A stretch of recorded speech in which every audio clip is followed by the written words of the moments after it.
नमस्कार, स्वागत है आप सभी का। आप देख रहे हैं प्रदेश प्लस, आपके साथ मैं हूं राजीव ढोंडियाल। बुलेटिन में सबसे पहले आपको कोरोना संक्रमण से जुड़ी हुई बड़ी खबर देंगे। खबर बहुत बड़ी है, चिंताजनक खबर है कि कोरोना संक्रमण से दुनिया में भारत 10वें नंबर पर पहुंच गया है। भारत 10वें नंबर पर पहुंच गया है कोरोना संक्रमण के मामले में, यानी कि संक्रमित लोगों की संख्या भारत में दिनों दिन बढ़ रही है और बढ़ती संख्या के साथ साथ पायदानों में भी ये इजाफा हो रहा है और 10वें नंबर पर पहुंच गया। और ये अच्छी बात नहीं है, जितना ऊपर की तरफ बढ़ेंगे उतना ही ये भारत के लिए नुकसानदायक है। इस वक्त हमारे देश में जो संख्या है कोरोना संक्रमित मरीजों की, वो 1,40,000 के पास है। इस वक्त जो एग्जैक्ट आंकड़ा है वो 1,38,845 है और अब तक 4,021 मरीजों की मौत हो चुकी है। इसमें मृत्यु दर कम है तो स्वस्थता दर ज्यादा है। ये अच्छी बात है कि इम्यून सिस्टम लोगों का काम कर रहा है, क्योंकि बिना मेडिसिन के दवाई बनी नहीं है। तो ऐसे में लोगों का इम्यून सिस्टम अच्छा है और वही काम भी कर रहा है, लेकिन आंकड़ा चिंताजनक स्तर तक बढ़ता चला जा रहा है। 10वें पायदान पर हम पहुंच गए। हमसे आगे हालांकि अमेरिका है, बहुत सारे दूसरे मुल्क हमसे आगे हैं। खबर इस वक्त अब नोएडा से एक मिल रही है, जहां पर अथॉरिटी में भीषण आग लग गई है। नोएडा अथॉरिटी में आग लगी है। इस वक्त नोएडा अथॉरिटी में आग लगने की सूचना मिल रही है। ये सेक्टर 6 में है अथॉरिटी। सेक्टर 6 में अथॉरिटी के अकाउंटेंट दफ्तर में आग लगी है। आग लगने से जरूरी दस्तावेज जल गए। भूपेश हमारे संवाददाता इस पर और ज्यादा जानकारी देंगे। भूपेश, क्या आग पर काबू पा लिया गया है? आग पर काबू पाने के लिए कितनी कोशिशें वहां पर की जा रही हैं? कितना नुकसान हुआ है? देखिए राजीव, मैं आपको पूरा मामला बता दूं। दरअसल थाना 20 क्षेत्र के अंतर्गत सेक्टर जो 6 में है, नोएडा अथॉरिटी ऑफिस वहीं पर स्थित है। दरअसल आज सूचना मिली कि वहां पर जो मेन गेट पड़ता है वहीं पर कहीं आग लगी है। दमकल विभाग की जो जितनी भी गाड़ियां हैं, करीब आधा दर्जन गाड़ियां वहां मौके पर पहुंची तो जाकर पता लगा कि जो अकाउंटेंट ऑफिस है और जो रिकॉर्ड रूम है उसमें ये आग लगी हुई है। रिकॉर्ड रूम 2 या 3 रिकॉर्ड रूम है वहां पर, उनमें आग लगी हुई है। दमकल विभाग ने हालांकि आग पर काबू पा लिया है, लेकिन जो उसमें जरूरी दस्तावेज थे, जो फाइलें थी, वो जलकर कहीं ना कहीं खाक हो गए। और दूसरे अभी प्रथम दृष्टिया देखिए अंदाजा लगाया जा रहा है कि शॉर्ट सर्किट से आग लगी है, लेकिन एक जांच का विषय है, क्योंकि ये जो फाइलें हैं इनमें काफी ऐसी फाइलें थी जो कि भ्रष्टाचार से जुड़ी हुई थी और काफी ऐसी चीजें थी जिनकी जांच चल रही थी। तो इन फाइलों का जितना अपने आप में बहुत बड़ी बात है कि लग रहा है कि आग अगर हालांकि शॉर्ट सर्किट से लगी है, ये अब जांच के बाद पता लगेगा कि आग लगी कैसे थी, लेकिन फाइलों का जलना अपने आप में बहुत बड़ी बात है। फिलहाल आग पर काबू पा लिया गया है, लेकिन एहतियात के तौर पर अभी भी जो फायर ब्रिगेड के भूपेश, जो फाइल जले हैं वो कितने महत्वपूर्ण थे? क्या ये बताया गया अधिकारियों की तरफ से?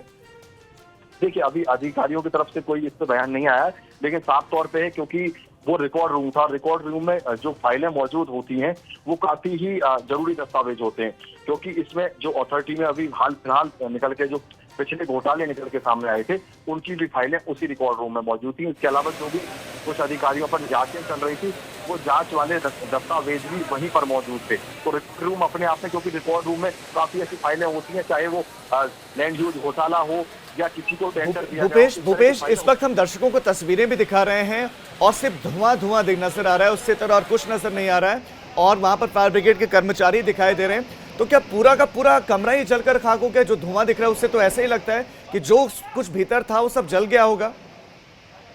हाँ बिल्कुल राजीव, देखिए जो अंदर का पूरा जो एरिया था, जो फाइलें रखी हुई थी, वहां पर ये आग लगी हुई थी। वहां जितना भी सामान था, चाहे वो फाइलें हो, चाहे कंप्यूटर वगैरह हो या अन्य सामान रखा हो, वो पूरी तरह से जल गया। लेकिन गनीमत रही कि आग जो है अथॉरिटी के दूसरे कोनों में या दूसरे कमरों तक नहीं पहुंची थी, उससे पहले ही उस पर जो है काबू पा लिया गया था। लेकिन फाइलें जितनी भी हैं वो जिसमें जली हैं फाइलें, यानी कि आप कह रहे हैं कि जल गई। भूपेश, आपका तमाम जानकारी के लिए धन्यवाद। ये तस्वीरें भी हमने आपके सामने रख दी हैं। ये सेक्टर 6 है। सेक्टर 6 में नोएडा की अथॉरिटी है। अथॉरिटी का अकाउंटमेंट दफ्तर, उसी में आग लगी। पहले ये लगा कि शायद बाहर आग लगी है, भीतर नहीं लगी है, लेकिन जब वहां पर गए तो पता चला कि भीतर अकाउंटेंट के दफ्तर में आग लगी है, जहां पर महत्वपूर्ण दस्तावेज थे। अब ये महत्वपूर्ण दस्तावेज जल गए हैं। अब अधिकारी ये जांच कर रहे हैं कि कौन कौन से डॉक्यूमेंट्स, दस्तावेज बच पाए हैं। आग पर काबू पा लिया।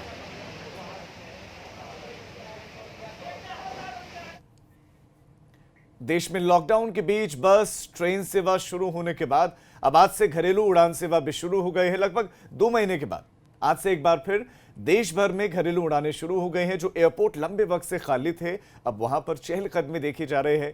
यात्रियों का आना जाना शुरू हो गया है, लेकिन यहां पर कोरोना को लेकर सारे एहतियात बरते जा रहे हैं। Sanitization, PPE kit, face shield, Aarogya Setu app, medical जांच समेत तमाम सावधानी बरती जा रही। तो इधर यूपी में भी सरकार की तरफ से गाइडलाइंस जारी की गई। प्रदेश में लखनऊ में, वाराणसी, कानपुर समेत लगभग सभी एयरपोर्ट से फ्लाइट्स शुरू हो गई हैं। सबसे खास बात यह है कि एहतियात बरते जा रहे हैं। एहतियात बरतना बहुत ज्यादा जरूरी है। क्वारंटीन सेंटर में जो भी उतरेगा उसको ले जाया जा रहा है। मास्क पहन रहे हैं वो भी जो वहां स्टाफ है, और जो यात्री जा रहे हैं वो भी। मैं यहाँ मुरादाबाद रहता हूँ।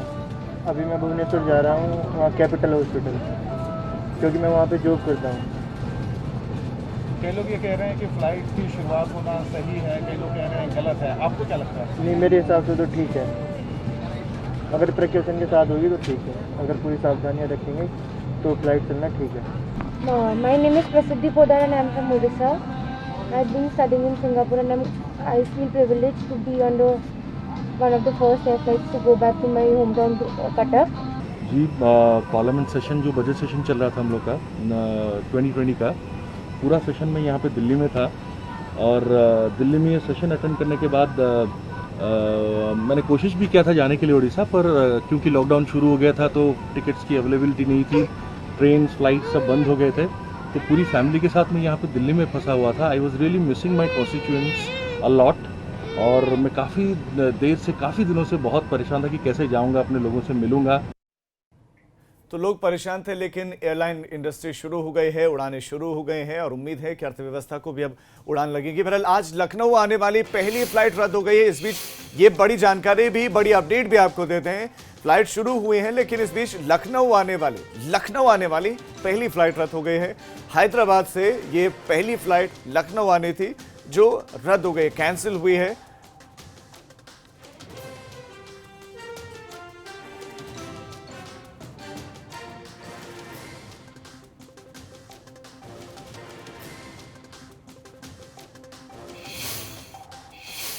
तो खबर बड़ी है, पहली फ्लाइट जो कि हैदराबाद से लखनऊ पहुंचनी थी वो रद्द हो गई है।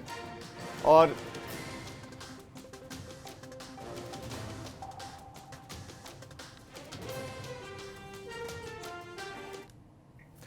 तो इस राहत के साथ साथ लगातार सावधानी भी बरती जा रही है। और हमारे साथ हमारे संवाददाता अलग अलग जगहों से जुड़ गए हैं जो आपको ग्राउंड रिपोर्ट्स देंगे। हमारे साथ मोहम्मद मोइन जुड़े हैं प्रयागराज से, तो नीतीश हमारे साथ जुड़े वाराणसी से। सबसे पहले मोइन, आपको पहले तो ईद मुबारक। और आप बताइए कि अब चूंकि फ्लाइट शुरू हो गई है, पहला दिन किस तरह का सफर रहा, कितनी फ्लाइट्स प्रयागराज में आने वाली है और प्रयागराज से कितनी फ्लाइट्स उड़ेंगी?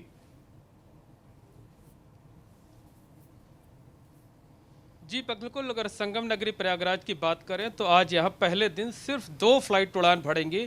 2 फ्लाइट जो आएंगी वो एक मुंबई से आएगी और दूसरा बेंगलुरु से आएगी। और जो फ्लाइट आएगी कुछ देर यहाँ रुकने के बाद यहाँ से मुसाफिरों को लेकर के बढ़ेगी। यहाँ पर तैयारियाँ ज़ोरों पे की जा रही, क्योंकि जो दोनों फ्लाइट आनी है वो दोपहर बाद आनी है। तो बदले हुए माहौल में, खासकर कोरोना के साथ चलने के मद्देनज़र, आप देख सकते हैं कि जो अधिकारी हैं उनका पूरा जमावड़ा यहाँ पर है। सुरक्षा के कड़े इंतज़ाम किए जा रहे हैं। जितने यात्री आएंगे सबकी थर्मल स्क्रीनिंग की जाएगी। आपको दिखाना चाहेंगे कि हमारे सामने ये जो काउंटर है ये थर्मल स्क्रीनिंग का काउंटर है। जितने भी यात्री आएंगे सभी की थर्मल स्क्रीनिंग की जाएगी। सैनिटाइज़र यहाँ पर रखा हुआ है, उनको सैनिटाइज़र दिया जाएगा। इसके साथ साथ जो आईडी है, जो टिकट्स है, उसको मैनुअली चेक नहीं किया जाएगा, उसके लिए अलग से एक कैमरा लगाया गया है। ये एक अलग रास्ता बनाया गया है और इस कैमरे के ज़रिए वो अपनी आईडी और अपना टिकट शो करेंगे।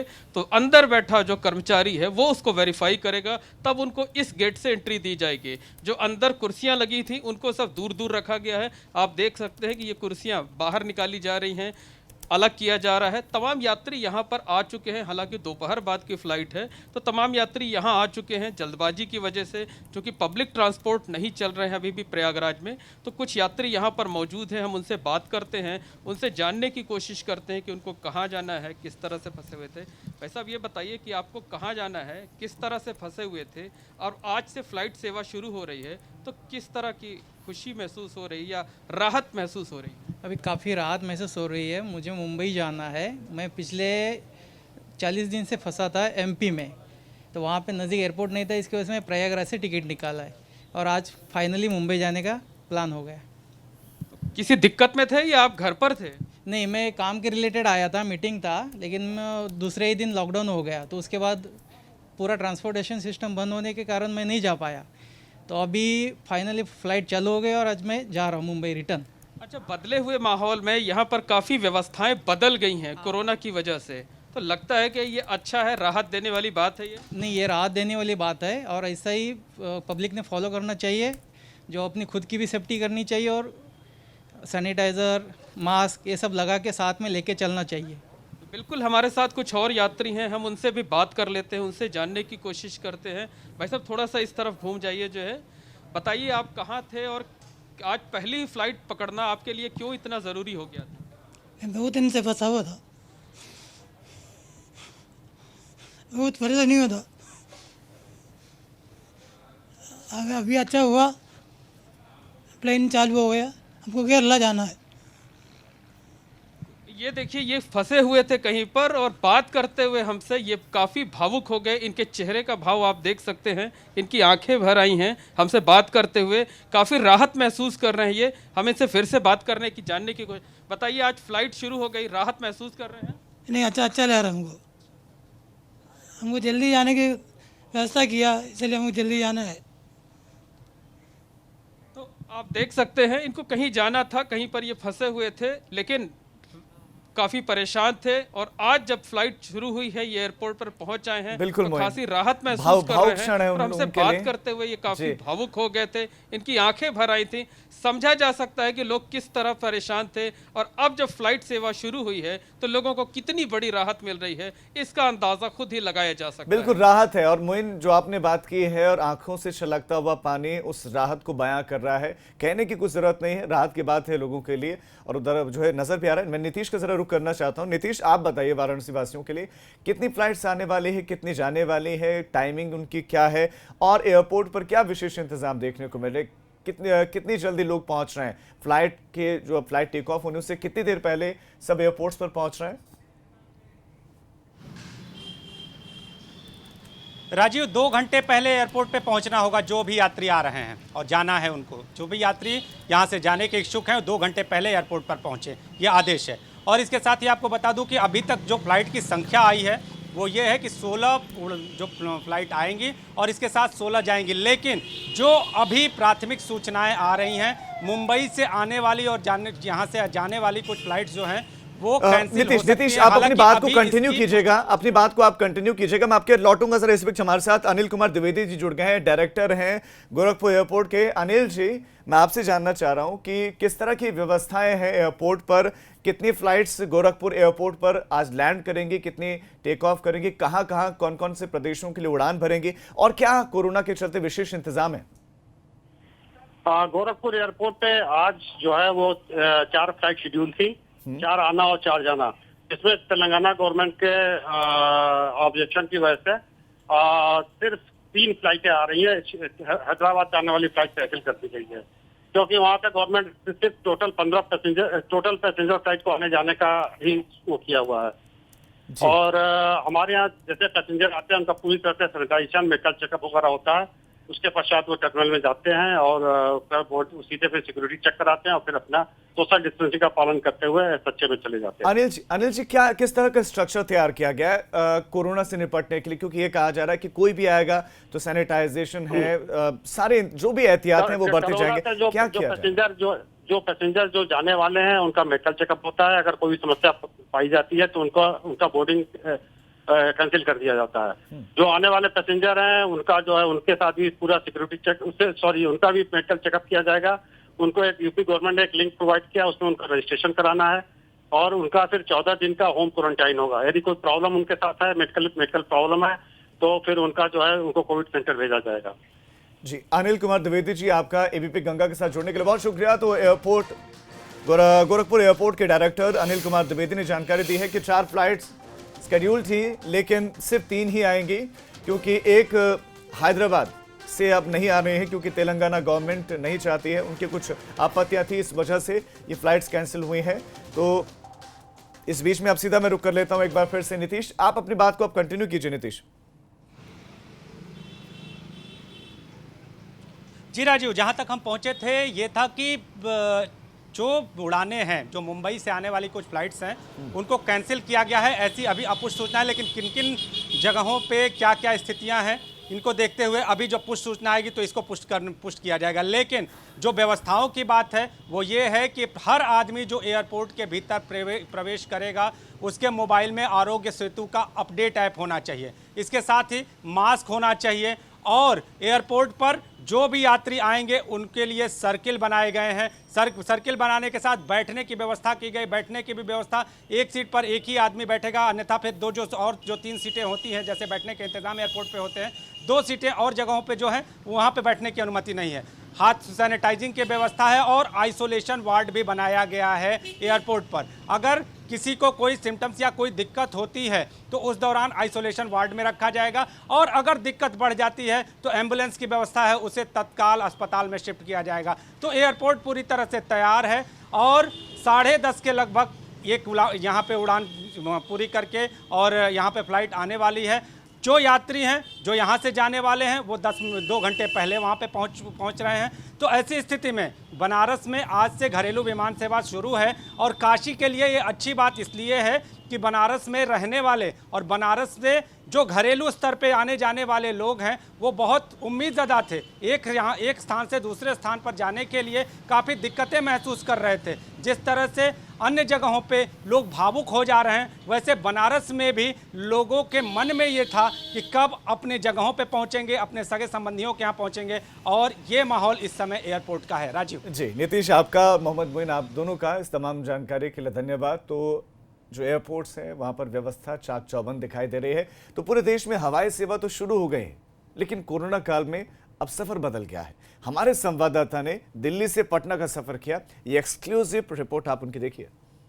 आज से घरेलू विमान सेवा शुरू हो रही है तो एबीपी न्यूज़ भी आपको लेकर के चल रहा है, ये दिखाने के लिए कि आखिर किस तरह से बदल रहा है हमारा और आपका हवाई सफ़र। और इसके लिए एबीपी न्यूज़ दिल्ली से पटना तक सफ़र करेगा। तो चलिए मैं आपको दिखाता हूँ कि किस तरह से पहले की तुलना में अब बदल जाएगा हमारा और आपका हवाई सफ़र। अब हम पहुँच गए हैं नई दिल्ली एयरपोर्ट के टर्मिनल 3 पर और यहाँ पर अब हम आपको अंदर लेकर के चलते हैं। वैसे तो पिछले 2-3 दिनों के दौरान कई बार हम ये दिखा चुके हैं कि किस तरह से तस्वीर बदल रही है, लेकिन आज उड़ान के दौरान किस तरीके से और बदलाव हमको नजर आएंगे, अब आपको ये दिखाने के लिए हम पहुंचे हैं टर्मिनल 3 पर। क्योंकि हमारा वेब चेक इन है, लिहाजा एयरपोर्ट स्टाफ की तरफ से या एयरलाइन स्टाफ की तरफ से हमसे कहा जा रहा है कि आप अंदर जाकर भी अपना बोर्डिंग पास ले सकते हैं। क्योंकि वेब चेक इन ऑलरेडी है, टिकट हमारे पास में है, तो अब हम अंदर चलते हैं। अंदर जाने से पहले क्योंकि मेरे पास में सामान है, लिहाजा इस सामान को सैनिटाइजेशन के लिए भेजा जा रहा है। जब बैग सैनिटाइज हो जाएगा उसके बाद ही मेरे को अंदर ले जाने की अनुमति होगी। सामान लेने के बाद में अब जब मैं अंदर दाखिल हो रहा हूँ तो उससे पहले मेरे को अपना टिकट दिखाना होगा, उसके साथ में ID। लेकिन पहले की तुलना में क्या फ़र्क है ये देख सकते हैं। जो सिक्योरिटी पर्सन है वो पीछे है ग्लास के। फर्स्ट पॉइंट पे सिक्योरिटी चेक हो गया है, लेकिन उसके बाद भी अंदर तो तभी जा पाऊंगा जब ये थर्मल स्कैनिंग में सही पाया जाऊंगा। अब हम सिर्फ बोर्डिंग पास निकाल रहे हैं। अब हमको हमारा बोर्डिंग पास मिल चुका है, अब हम जा रहे हैं सिक्योरिटी चेक के लिए। बोर्डिंग गेट पर जल्दी पहुंच रहे हैं और उनको इंतज़ार करना है। तो कुछ इस तरीके से सीटिंग अरेंजमेंट किया गया है, जहाँ पर जो 3 सीट वाली ये चेयर्स लगी हुई हैं, इसमें 20 वाली सीट को खाली रखा गया है। फ़िलहाल अब हम बोर्डिंग गेट से आगे बढ़ रहे हैं, फ़्लाइट में बोर्ड करने के लिए जा रहे हैं। और इस दौरान हमको एयरलाइन की तरफ से ये फेस शील्ड दी गई है, उसके अलावा मास्क और सैनिटाइज़र भी दिया गया है। बोर्डिंग के दौरान एक और जो बदलाव हमको देखने को मिला है वो ये है कि पहले जो बोर्डिंग पास होता था वो जो एयरलाइन का स्टाफ होता था वो स्कैन करता था, लेकिन अब ऐसा नहीं है। कोशिश ये की जा रही है कि अगर यात्री अपने आप उस बोर्डिंग पास को स्कैन कर सकता है तो स्कैन करे। पानी पीने के लिए भी जो नल हैं उसमें ये लीवर है। पहले आपको यहाँ से दबाना होता था और पानी पीते थे, लेकिन अब अगर किसी को पानी पीना है तो पैर से लीवर दबाएगा और ऐसे करके पानी पी सकता है। अब हम बोर्डिंग गेट की तरफ आगे बढ़ रहे हैं और यहाँ पर भी जो चेयर्स लगी हुई हैं और जो लोग बैठे हुए हैं वो भी कमोवेश सोशल डिस्टेंसिंग का पालन करते हुए दिख रहे हैं। क्योंकि जो चेयर्स लगाई गई हैं उसमें एक सीट छोड़कर ही लोगों से बैठने को कहा गया है और लोग भी वैसे ही दिख रहे हैं। मुंह पे मास्क लगातार लगाना ज़रूरी है। बहुत सारे लोग ऐसे हैं जो फेस मास्क के अलावा जो एक फेस शील्ड है वो उसका भी इस्तेमाल कर रहे हैं। देख सकते हैं कतार लगी हुई है।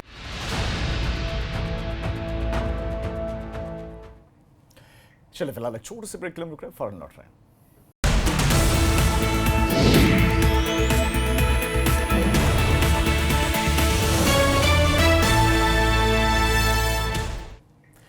ब्रेक के बाद आप सभी का स्वागत है। आज ईद उल फितर यानी कि मीठी ईद मनाई जा रही है, लेकिन इस बार ईद की रौनक थोड़ी सी फीकी है क्योंकि कोरोना काल के चलते प्रशासन भी अलर्ट पर है और तमाम तरह की पाबंदियों के चलते लोग घरों में ही नमाज अदा कर रहे हैं। तो वहीं दूसरी तरफ बाजार भी सुनसान ही नजर आ रहे हैं।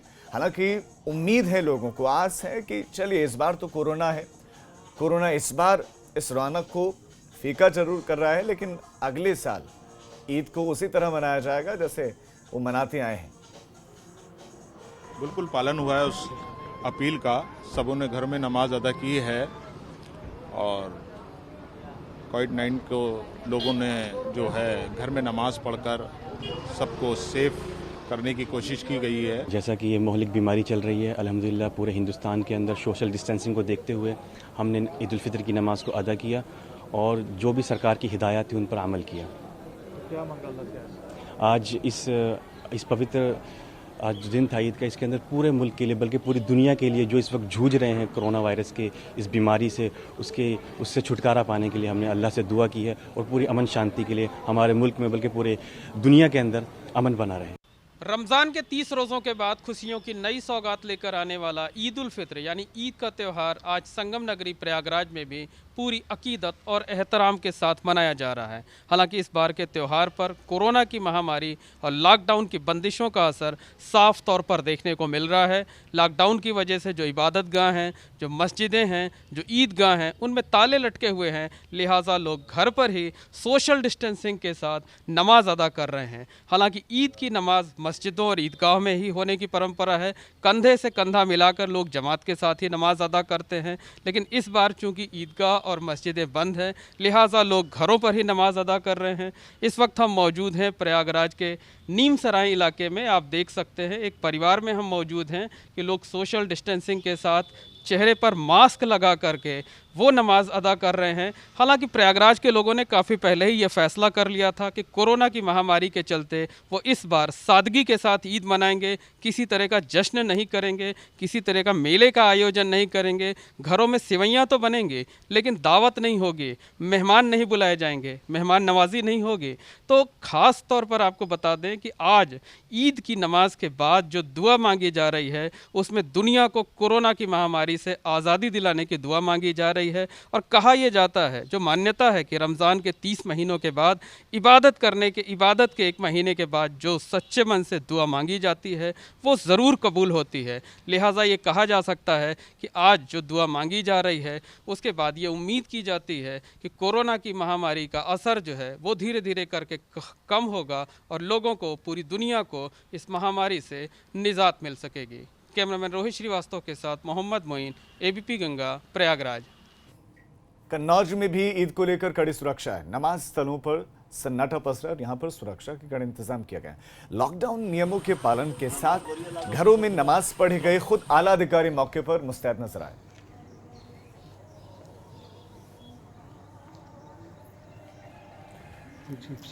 तो नमाज को लेकर कड़े इंतजाम किए गए हैं। हालांकि लोग जागरूक हैं, मस्जिदें खाली हैं, इक्का दुक्का लोग ही वहां पर हैं जो मस्जिद में रहते हैं और बाकी लोग घरों में रहकर ही नमाज अदा कर रहे हैं।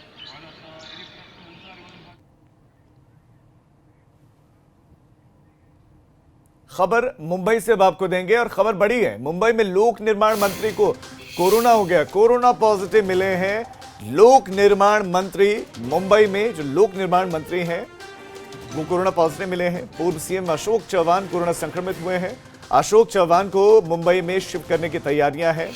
अभी नांदेड़ में कोरोना संक्रमित अशोक चौहान है और उनको शिफ्ट करने की तैयारियां हैं। कोरोना संक्रमित हो गए। महाराष्ट्र और मुंबई खासतौर पर वो एक हब बन गया है कोरोना का और अब महाराष्ट्र से देश के दूसरे हिस्सों में खासतौर पर जो पलायन करके जा रहे हैं लोग, वो कोरोना कैरियर बनकर साबित हो रहे हैं। चाहे वो अब बिहार में केसेस आ रहे हो, चाहे वो यूपी में केसेस आ रहे हो, चाहे उत्तराखंड में केसेस आए, उनकी ट्रैवल हिस्ट्री कहीं ना कहीं महाराष्ट्र जिनकी है वो ज़्यादा कंपैरेटिवली, तुलनात्मक ज़्यादा संक्रमित मिल रहे हैं। और इस बीच में एक खबर आपको ये दे दें कि अशोक चौहान जो कि पूर्व मुख्यमंत्री रहे हैं और बड़े नेता हैं, वो खुद कोरोना संक्रमित हो गए।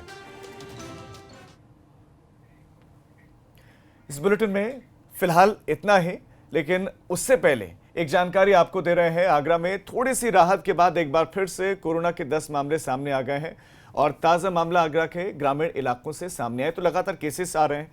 खबरों पर लगातार हमारी नजर बने हुए हैं। प्रदेश के अलग अलग हिस्सों में क्या हो रहा है, सारी जानकारी हम आपको देते रहेंगे। एक छोटे से ब्रेक ले रहे हैं।